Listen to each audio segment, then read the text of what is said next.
Good Friday morning. It is the Friday the 13th, October 13th, 2017.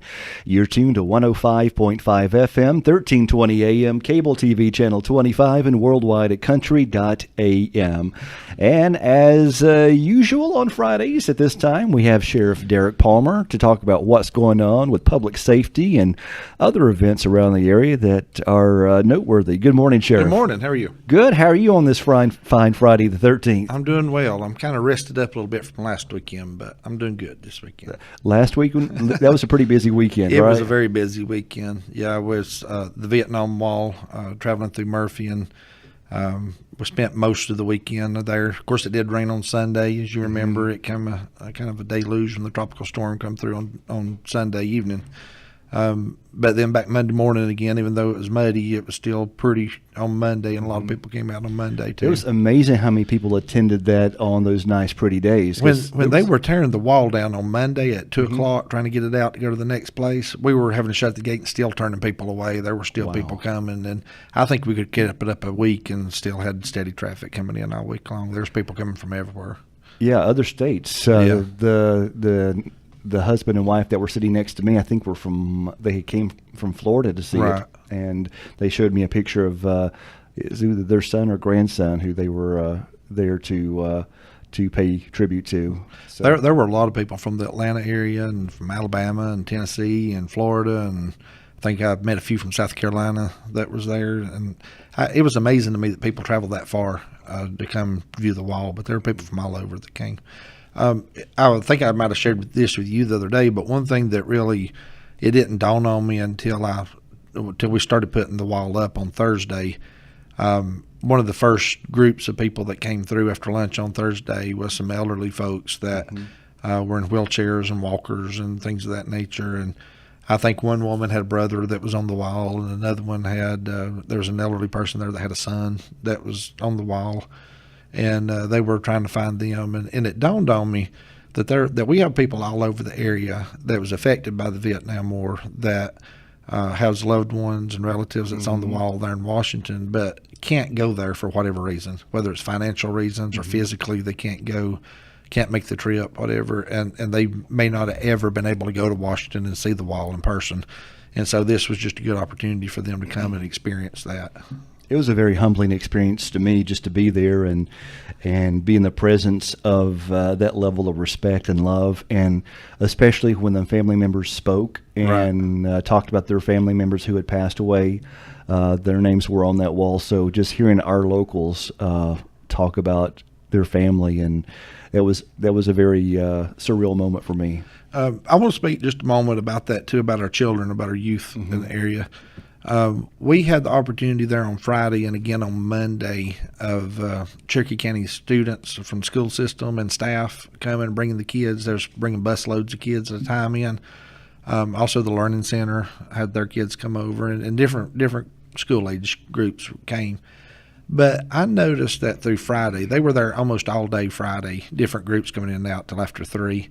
And then most of the day there on Monday morning. I noticed that both times with all these children, hundreds and hundreds of children coming in from early elementary age all the way up through seniors in high school, I never saw one student misbehave. I never saw one student be disrespectful. That is wonderful to hear. And they were just the most wonderful groups of people come through there, and the staff that was with these kids and stuff.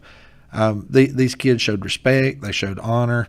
They asked a lot of questions. They were very interested in what was going on, and even the small kids were very respectful. They wasn't playing, wasn't misbehaving, wasn't doing anything inappropriate.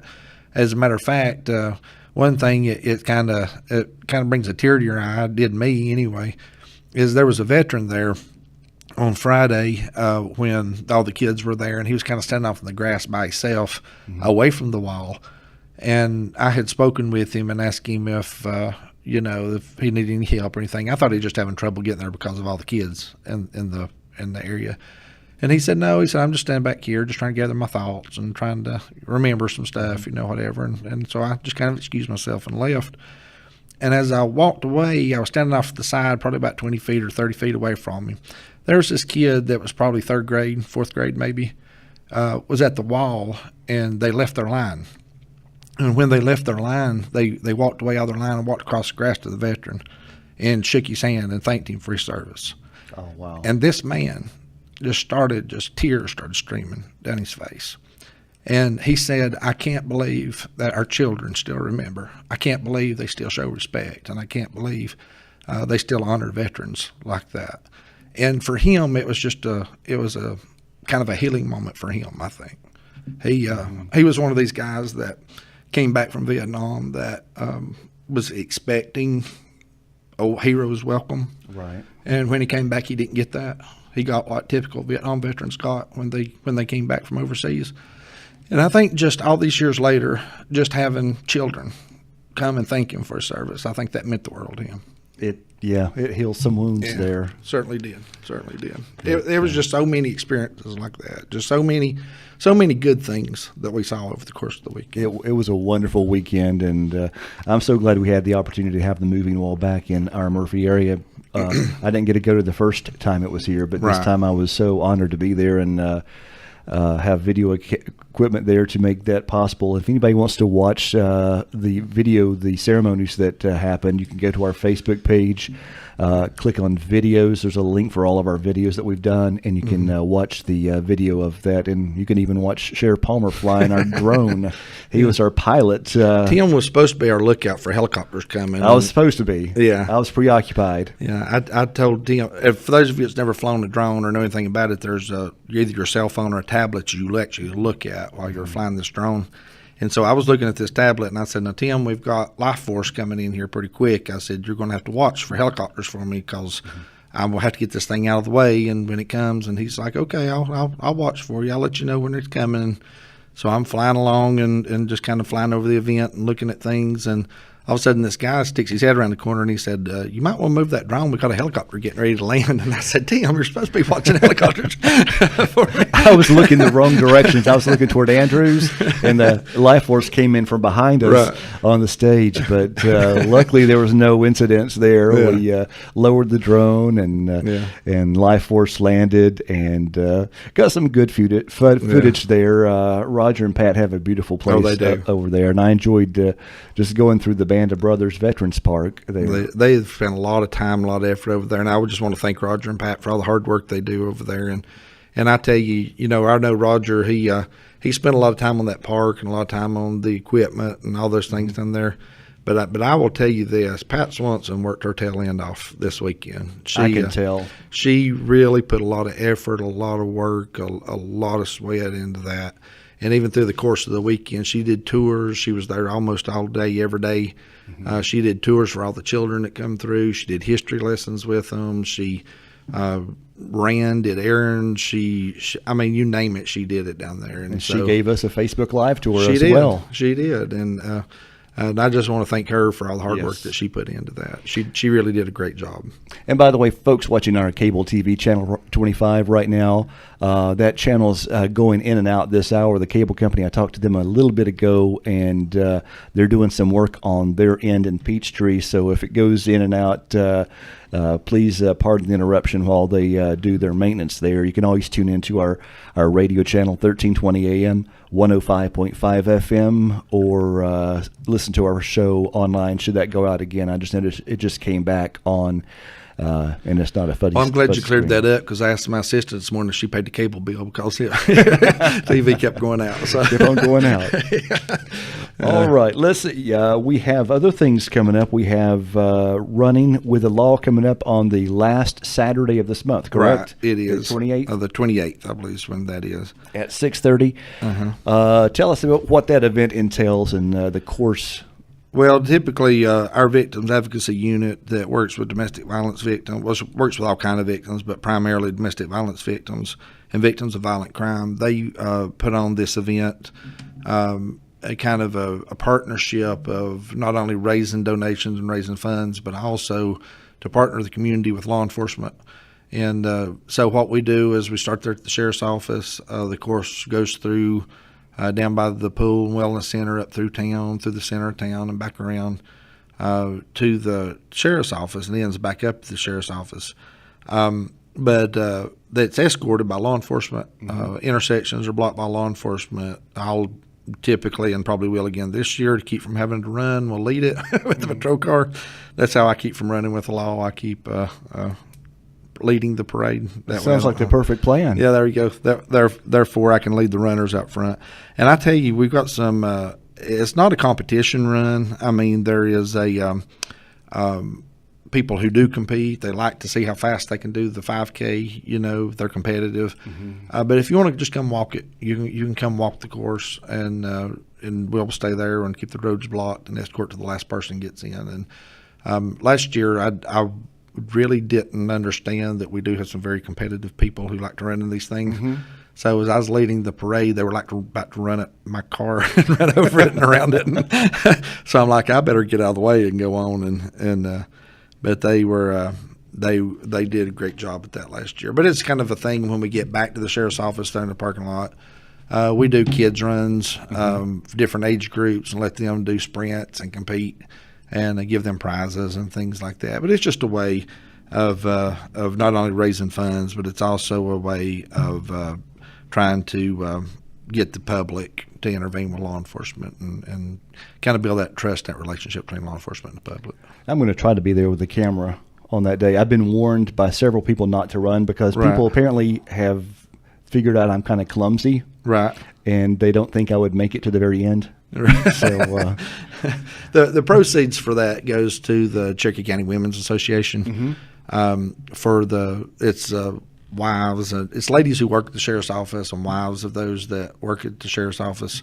It's affiliated with the detention center, the sheriff's office, or dispatch, and they have an auxiliary unit, and it's money that's raised for that, and they use that money for all kind of different things, from putting on different events at the sheriff's office, whether it be Christmas events for the public or seniors. They help with the fishing day. They help with domestic violence victims. They help with children, buying the things for kids, for clothes or coats or things of that nature. So they do a lot of different things to that Women's Association, and this 5K run is just a way of raising money for that, so they can continue to do those good things for our community. All right. Let's see. Our time is 11:18 now, and we're just chatting right along here. Right. We have a lot of things to talk about. One of the things we meant to have talked about last week, but we ran out of time, was the murder trial, the plea deal with Corey Luther. Yeah. What can you tell us? I know you can't tell us everything because there's still things going on. Right, and there's still an appeal period, you know, and so we don't want to get into details about a lot of things, because in the event that something was to appeal to an appellate court, or winds up with Supreme Court or something like that, we don't want to be talking about details of the case until it's completely wrapped up and done away with. But typically, as most people know, the Luther case, it was victim was John Brian Newton in that case, and it's been lasting for about 6 years now, I think, and so it's just kind of been continued and put off, and a lot of press about this particular case. And so it's one of those things that the district attorney's office, from my understanding, the district attorney's office, a meeting with the families and the victims' families and the accused family, kind of working out what is the best thing to do to proceed from here on out. And with any kind of trial, especially with murder trials, but with any kind of trial, there's no such thing as a perfect case. I mean, there's always problems with whatever case you've got. It doesn't matter who you arrest or what you arrest them for. There's never an open and shut case. But when you talk about legalities of things, there's always problems involved in that. So one of the things that the judicial system does, along with law enforcement and victims advocacy units and things, is they discuss all these possibilities with families, and they say, okay, here's one scenario that it could go and you might could get life in prison. Here's another one it could go, you might walk away from this and not get anything.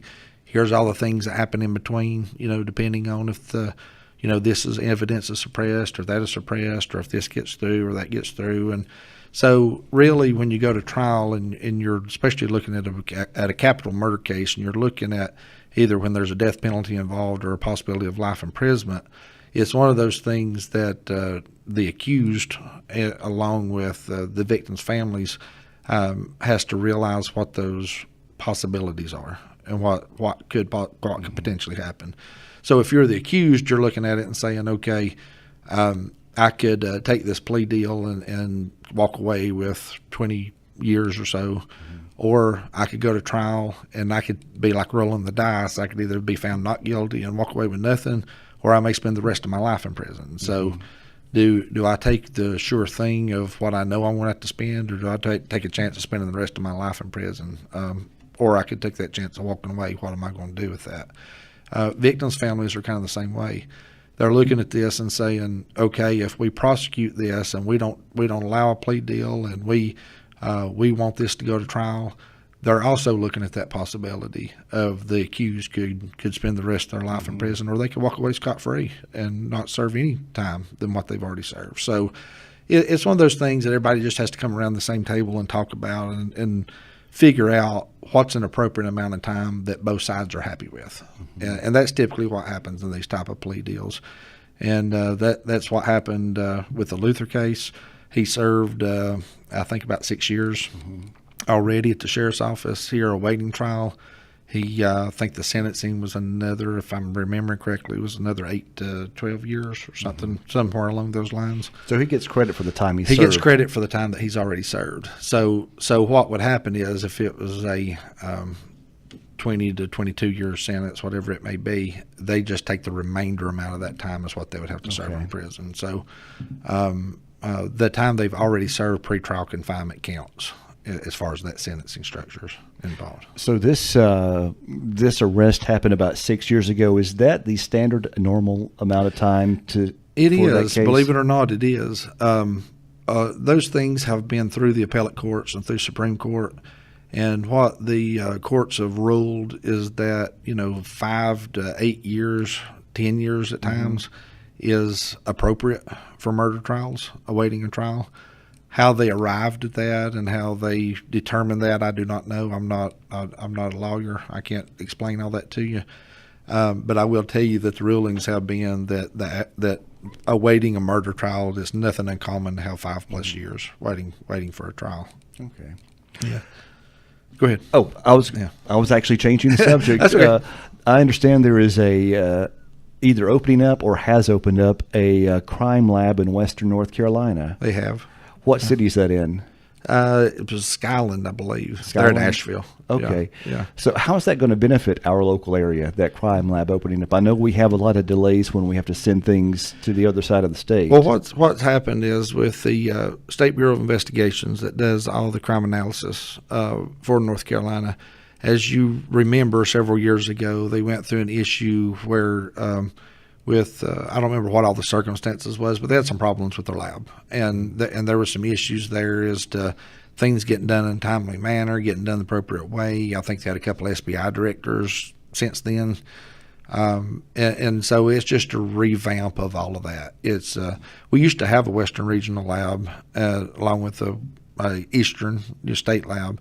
And so that's kind of what they're just going back to. They're going back to bringing things back. What happened during that time period when they were trying to straighten everything out, everything went to Raleigh for analysis. There's only a few things they did on the Western end. Everything else went to Raleigh. So they're looking at revamping that and changing it back to where we have a Western lab again, to where they can analyze those things on the Western side. Do you think that's going to speed up a lot of these? It will. They have... Because of new directors and because of new crime lab directors and because of the actual SBI directors changes, they've been new rules, new criteria, new guidelines set for submission to labs. And so one of the things that they have done is a lot of the possession type cases and paraphernalia type cases that we do, the courts have ruled that field testing was adequate for that unless you're going to trial. So if they have these field testing kits that we put samples in on the road and we break different chemical vials and it mixes it together and tells us whether it is or is not a certain drug.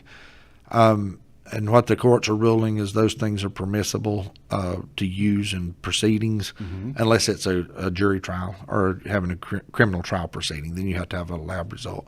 But basically what's happening is for those possession cases, those paraphernalia cases, those smaller things, they're going ahead and proceeding through court without having to submit things to the lab. And so that does speed things up it does. on that basis On that and end. lessens their workload. It does. And then protocols and different things for your felony cases, for your fingerprint analysis, for sexual assault cases, for your murder cases where there's DNA evidence, blood evidence, a lot of different things that need to be analyzed. They set up different protocols and guidelines for those. And so we're expecting there to be a faster turnaround for those things. It got to one point where you're just looking at a year or longer, 18 months to get results back from the lab. They've currently cut that down, I think, now to about 7 or 8 months. We're getting it back. And hopefully after these next changes, we're just a few months, I was reading getting those things back. I'm not sure if it was North Carolina or Georgia. I know that they had such a backlog of the rape test kits. Right. And there was like 3 years out and still didn't have nothing had been done. They were just sitting on a shelf. Is that a problem still? I think it's getting better. And like I say, with the changes that the state's made, we're getting things in a quicker turnaround now than we were before. So where we were having to wait about 18 months to get results back, we're now up to about 6 months now, 6 to 8 months. And so hopefully, like I say, with these next changes, we're looking at 2 to 6 months of getting stuff back. What kind of things, for the folks that may not be familiar with the crime lab, what kind of things are they responsible for processing for local law enforcement? Well, anything from like if you're breaking and enterings, for example, you may have fingerprint analysis where you've lifted prints from a crime scene where you're doing a comparison. Everything from forgeries. There's handwriting analysis that can be done on those from crime labs. There are everything from sexual assaults where you do the kits and send the actual sexual assault kits in to be tested for DNA. When you have a homicide or something like that, you may be doing bullet trajectories, or you may be doing bullet comparisons to guns, and there's just a ton of things that they do at the lab, a lot of different things they try to analyze. And we could go through the rest of the day talking about things they analyze, but there are just a million things they do. I think we've mentioned before that things don't get solved in a 60-minute show, right, like it does on TV. No, it doesn't. So, and it's not as clear-cut as it is on TV. Right. One of the things I do want to mention about things getting solved is that, especially with drug issues that we have in the county, a lot of people don't realize the amount of time and effort and work it takes to go in to successfully prosecute a drug case. We've got a lot more to worry about than just arresting somebody and putting them in jail, because we have seizure, constitutional rights. We have your own civil rights for right to property, depriving people of property, going into people's homes without warrants. We've got a lot of different things that we've got to take issue with and get approval from the court system for what we can do. And so it's frustrating a lot of times from people, because they say, my neighbor's dealing dope. I watch them come out and meet cars, and they do exchanges at the window and all these kind of things, and nobody's doing anything about it. Well, that may or may not be true, because sometimes we're doing something about it. You just don't see what we're doing in the background. And sometimes it may take months and even years sometimes to get people and to get them through the court system and get them prosecuted. In the meantime, if we're working on big things, and your neighbor may be a drug dealer and they may be dealing drugs in a certain way, and it's aggravating and you're wanting something done about it. But we also have to look at the big picture. So if that person is not a huge dealer, but they're connected to other huge dealers, and getting their drugs on down the line somewhere else, we may be working on someone who's supplying the entire area that would affect your neighbor and stop what's happening there. But to go in and arrest your neighbor right now may hurt our case that we're doing in other places. And so we have to be real careful about how we do that, also about how we investigate things, because the criminal world, especially in the drug world, is a network, just like law enforcement is a network, and we rely on other agencies and share information with each other. Well, drug users and drug dealers do the same thing. So a lot of times if we're working on a dealer down the line somewhere that's going to make a major impact on the area, but we run in and we arrest your neighbor who's a small-time nuisance, and say the wrong thing or ask the wrong question or whatever that may be, then that gets back to the main dealer that we're trying to get to and can jeopardize those cases that we're working on. So we have to be very careful about when we make arrests and how we make those arrests and those different type of things. And it can get very complicated. And the general public don't understand that, don't realize that, because all they know is I've got a neighbor that's a problem and I want something done with it, and really don't care about the big fish, don't care about all those down the line somewhere. I just want my neighbor cleaned up, Right. And unfortunately, we don't have the manpower or the resources to clean up every drug user and low-level dealer in Cherokee County. I'm just being honest with you. Some people may appreciate that, some people may not, but we just don't have the manpower or the resources to do it. That was one of the issues last night with the Andrews mayoral debate. Right. It was basically pointed out that everyone in Andrews knows who's walking down the street with a backpack, riding a bicycle with a backpack, Right. and I think the term tweakers was Right. used. What is tweakers? What It's does just that mean? people that's users, Okay. people who are using drugs, that's high on drugs, that's addicted to drugs.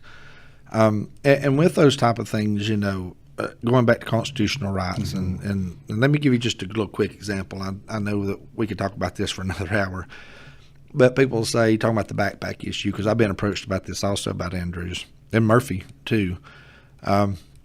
But these guys riding around on mopeds and bicycles and walking up the streets with these backpacks on, dealing drugs, why don't you stop them? Why don't you do this? Well, we simply can't stop and search someone just because they're walking down the road with a backpack, or just because they're riding a moped with a backpack or a bicycle with a backpack. That legally, that is not probable cause to stop them and search them. And a lot of people in our area says, well, there's dopers, they use drugs. Why can't you just stop them and search them? But I flip that back and say, how would you feel if your son or daughter, for whatever reason, left high school, walking to the park, and was wearing a backpack, and all of a sudden they were swarmed by patrol cars and was taking their backpack off and searched just simply because they was walking down the road and had a backpack on their back? And when you look at those views, it takes a little bit different light. And for some reason, people think because someone's a drug user or they deal drugs that their constitutional rights are different. They're not different. Right. It's the same as anybody walking down the street. And so, you have to be very careful about that in law enforcement. And one of the things that we do realize and we do know, and it's not so bad in this area, but it is around our country, is there are people, there are groups of people, there's media, there's all kind of people that are just looking for law enforcement to do something wrong so they can sue, so they can put law enforcement officers in jail, so they can do all these different type of things. And so in law enforcement, we have to be very, very careful not to violate people's civil rights, and have to be very, very careful not to do things the wrong way. And I understand that it's a nuisance. I understand that, that it don't look good. I understand that it's frustrating, but we still have to look at the big picture and have to keep people's civil rights in check and not violate those people's rights. All right. Even though they may be a drug user, they still have rights. Right. This week in Asheville, let's see, a girl was missing from Asheville, and I believe in Knoxville, they arrested a man who had, I don't know if he kidnapped her or what, but anyway, she was involved in sex trafficking. So she was a missing girl from Asheville. Is that something that has even made its head shine here in Cherokee County? It has on a, I wouldn't say on a huge scale, I wouldn't say on a big scale, but I guess it depends on whether you're the one involved or not, because it's a huge deal if you're the one involved. Exactly. But the thing about it is, it's nothing that we see that I would say is a common thing or does happen. But we do get information from time to time of those type of things happening. And when you think about human trafficking, when you think about sex trafficking, human trafficking, those type of things, you also have to remember that is a huge term that covers a lot of things. Right.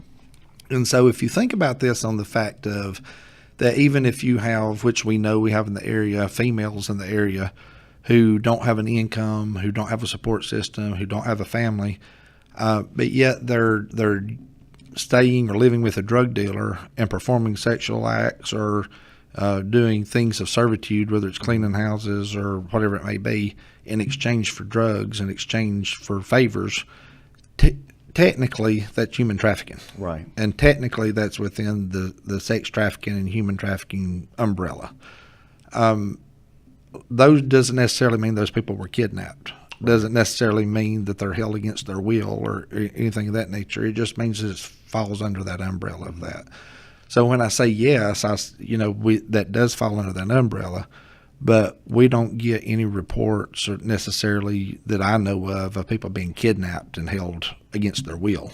It's just happening in the background. Right. Yeah. So when you're in the drug world and those type of things, those are all part of the drug world. That's all part of what happens up there. And some of those ladies that's involved in that, and men too, it can happen on both sides, but predominantly with females, is we've do a lot of interviews. We talk to a lot of females about the situations they're in and things of that nature. Some will admit to it, some won't. Some we find out from other sources that these things are happening. But when you go to interview these people and talk with them, and they deny it and won't get the help or won't tell you what's going on and those kind of things, it's kind of hard to reach out and help those people on that end when they won't talk to you or won't give you a statement as to what's happening. All right. Well, I see our time has flown by. Anything that we haven't covered that you wanted to cover on this Friday? I don't think so. I will say one thing real quick, and I know a lot of people has asked recently, and I know this is not a political show. This is about the what's going on in the county. But a lot of people have asked me about running for re-election and wanting to know if I'm going to run. I guess with the mayoral races and alderman, the election thoughts come up. So I will tell people, yes, I'm planning on doing that. I am planning on running again. I enjoy what I do. I love my community. I love my people. I think we've made great progress. Over the last 3 years, we're just now getting to a place where we can start implementing things we want to do now. And so I'm looking forward to the next 4 years of implementing things with the sheriff's office and getting more involved with the community and doing things that really benefit and help our community. Let's see, the election for sheriff is going to be next year. You've been sheriff for 3 years already? Where's the time gone? I don't know. It seems like we just started talking on this show. Yeah, I was riding down the road the other day thinking, I can't believe it's already been 3 years, but it has. Time is really flying. Yep, it certainly has. All right.